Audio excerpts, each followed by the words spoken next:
Natikman nyo na ba yung pinipilahan at nagtitrending na roasted chicken with biryani rice dito sa Pasig? Kung hindi pa, nako, sumugod na at pumila na rin kayo. Hindi na nga ako nagpatumpik-tumpik pa at hetong at napasugod na din kami para tikman ang pinagkakaguluhan na roasted chicken with biryani rice. Eto nga ang white chicken, located lang yan dito sa 451 Evangelista Avenue, Pasig City. Open sila 10 a.m. to 6 p.m. pero dahil nga sobrang daming tao, hapon pa lang sold out na. 15 minutes away lang to from home kaya 9 a.m. na kami pumunta dito. Pero expected ko na talaga na mahaba na yung pila. Diyos ko, tignan nyo naman, ganito nakahaba yung pila. Nasa gilid na kami ng kalsada. Yung iba nga dito ay 6 a.m. pa lang ay nakapila na. Yung iba ay galing pa sa mga iba't ibang lugar. Yung iba naman ay galing pang night shift sa work. At dito na rin napasugod para matikman ang roasted chicken with biryani rice nila. Sanga ako sa patiently waiting kahit na mainit at tirik na tirik yung araw para lang matikman ang kanilang roasted chicken. As you can see, marami na ding nakapuntang mga content creator dito na naglalagay ng mga sticker. Kadalasan nga ay mga food vlogger. Paano ba naman kasing hindi dadayuhin to?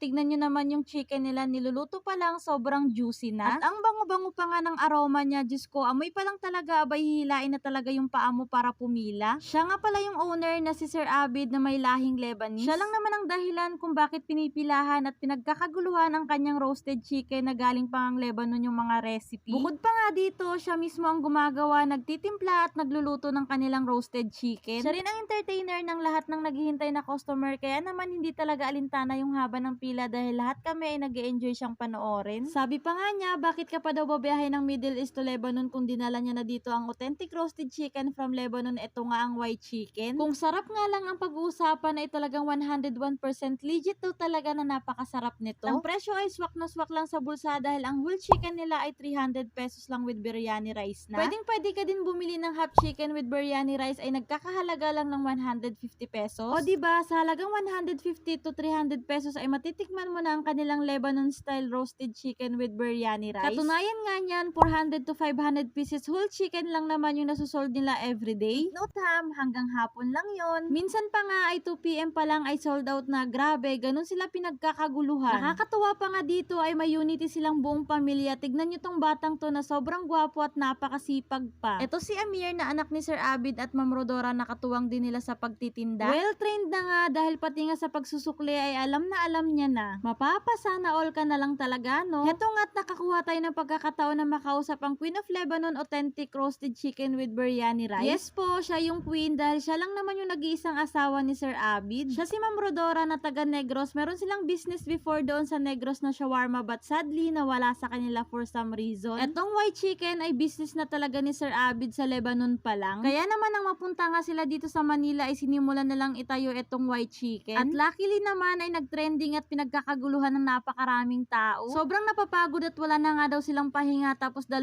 staff lang ang meron sila. Ito pa nga lang ang branch na meron sila, so meaning to say wala pa silang other branch na tulad ng sinasabi ng iba. Na meron na daw sa Santa Cruz, Manila. Fake news po yun. Hindi din talaga biro yung 400 to 500 pieces ha, kaya hindi din talaga nila ma-accommodate lahat ng customer nila. Madalas nga daw nagagalit na sa kanila kasi hindi daw sila nagre-reply online. Last week lang nila na-implement yung first come first serve at isa sa pinakamaganda ay 1:1. Meaning to say bawat isang tao ay isang order lang. Para naman daw mabigyan lahat ng nakapila. Marami kasi talagang nauubusan dahil yung ibang nakapila ay bumibili ng 3 pieces to 10 pieces. Katulad na nga lang nung nakasabay namin, 8 pieces yung bibili niya but sadly isa lang yung binigay sa kanya. Which is good dahil naging fair sila sa lahat ng customer nila. Kaya kung bibili kayo ng marami, much better kung marami din kayong kasamang pipila. At sa mga oras na to, kami na nga yung next na mabibigyan at magto-12 noon na nga ito at sakto lang din naman yung pila namin. Diyos ko, tignan nyo naman, alas 12 na ng tanghali, ang dami pa ring nakapila, isang patunay na hindi talaga sila nauubusan ng customer. At finally, ayan, matitikman ko na din ang Lebanon style roasted chicken with biryani rice ng white chicken. Pagdating ko nga sa bahay, ayan, kumain na agad ako. Tara, kain tayo. Kung tatanungin nyo ko bakit white chicken,